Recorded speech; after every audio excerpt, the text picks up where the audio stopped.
Hi there, my name is FixedFox and welcome back to Factorio. Folks, we're in a bit of a tricky situation here.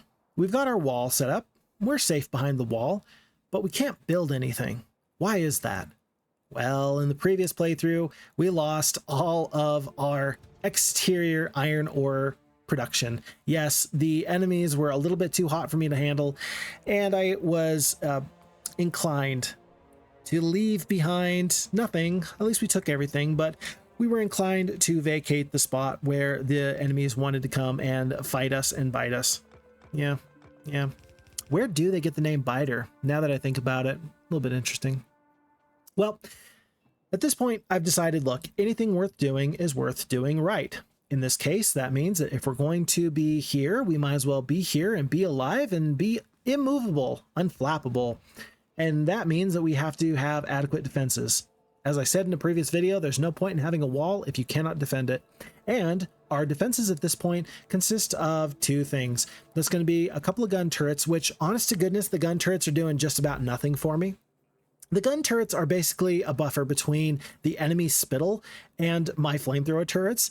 And so, yeah, I mean, the gun turrets are doing something. Don't get me wrong, they're doing something, but really, the main hero of this playthrough is, as it always in a Deathworld run, it's going to be the flamethrower turrets, and they are absolutely torching people. At some point, I'm going to have to remind myself to take a quick peek and just double check in on some of the most prolific killers for my defenses, because I'll bet you that some of these flamethrower turrets have done millions of points of damage and killed tens of thousands of biters, if not hundreds of thousands. So it's going to be the same kind of setup as we had before. We're going to have the belt that's going to supply the gun turrets, and we're going to have a little bit of on-site smelting so that way we can just get some yellow ammunition. Now, getting into red ammo, it does require some additional processes, more so than I really want to devote to, and we're not going to have the base materials anywhere nearby because you need the copper in order to get into the red ammunition. So it's just going to be yellow ammunition, but at least this is all going to be very self-contained, and that feels pretty good. So, you know, there's pluses and minuses to having not nearly so good of defenses, but unless we can avoid, well, so long as we can avoid major issues, I think that the yellow is going to be just fine. Now, we have supplied to our train. We've now put on the fluid wagon, so that way in the future we can bring in a little bit of the heavy oil. I have decided on the heavy oil as being my primary source for fuel for these flamethrower turrets, and really that's just because I think that later on with Fulgora I can just bring in heavy oil, and then this way I don't have to crack as much oil, and that seems to me okay. It'll be all right. It'll be all right. You don't get as much damage with heavy oil, but it still could be worse. And so we got heavy oil that's going to be coming in via train in just a little bit. I am getting up into some additional armor. I think we're up to power armor in just a little bit. I think I've researched that, or I'm researching the power armor right now, rather. And when that pops up, we're going to be feeling quite a bit better. Folks, I feel dumb right now because I am problem solving why in the world this pump is not going to put the heavy oil into this train fluid wagon. It's simply, I'll give you the spiel afterwards, but the secret is that I'm just off a tile or two in order for this to really work. That's kind of the problem solving that I've been able to come to. Now, there's times where your trains are not going to allow fuel to come on if they are in this like kind of weird waiting stage, but ultimately where I'm currently at, this is going to need to be fixed by moving the train up a little bit. If you are ever in a position where you are thinking to yourself, this is not working as intended, I've run into a problem with Factorio and I don't know what I'm doing wrong and I can't figure it out, I do just want to give you a quick plug for the Reddit page for Factorio. There's a lot of nice, helpful, friendly people there that would let you know, hey, just kind of jostle it around a little bit, move it around a little bit, and then they can help kind of prevent you from feeling like you are utterly stuck. So nice, fun people there. Not really a snobby community. The Factorio community in general is very nice compared to some other communities that I've been a part of for different games. Yeah, I would highly recommend the Reddit Factorio community. I actually would. Yeah, really nice people.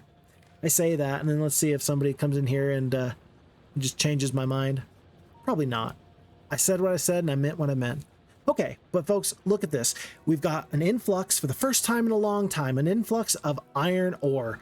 That is pretty good. Let's be happy for that. And let's also be happy that it's well defended. With the oil, with the guns and with the ammunition, this is going to be okay. I am going to need to come back out here and occasionally supply some repair packs, which is, I think that at some point I'm probably going to want to go into not double-ended trains. At some point, we're going to go into a side-by-side rail going one direction and then another rail next to it going the other direction. Once we have trains where you don't need to have double-endedness, then we're going to be able to add on multiple carts. We might even just throw on an extra cart that is simply made for war. And that's going to be a cart from the railway that just brings in things like repair packs and spare gun turrets and all this extra stuff. By the way, in the meantime, I do have some construction bots out here. They are going to be able to take some of those materials I'm putting into the boxes. I'm trying to think to myself, what will the biters try and kill? And so I'm putting in wall sections and random electric poles and things like that. Anyway, in the meantime, I say to myself, well, I know that somebody's not going to come in behind me and kill me, so let's go out and kill some biters. And this actually proves to be quite a bit of a mistake, quite a bit of a problem here. We do need to still stay on the offensive every now and again, but this is a montage of deaths. This is like the 4th or 5th base that we've killed so far, and it takes a solid 15-20 minutes, and eventually you just can't outdo the damage that your enemies are going to do, and then you're going to get stuck like this. You're going to get stuck like this 14 and a half hours in. The biters are so advanced that I can't safely clear out some of these nests. I will. I'll find it. I'll find a way. Don't worry about that. But really, this just means more and more that the wall sections are going to be more and more important. True to the previous playthrough, from here on out, we're only going to reload if under the weirdest of circumstances, but generally on a Deathworld run, if you die, I think that I just need to do respawn, so that way I have to go out and get all the items in my corpse. So I've done that now, and we had an extra car left over, so we were able to drive our way back. We've got plenty of good things happening though at this point, folks. We just removed our biggest obstacle, which was no iron ore. With that, I can even feel comfortable enough to get some additional steel smelting. That feels good. That feels way better than I did about, I don't know, 20, 30, 40 minutes ago before we were doing this playthrough.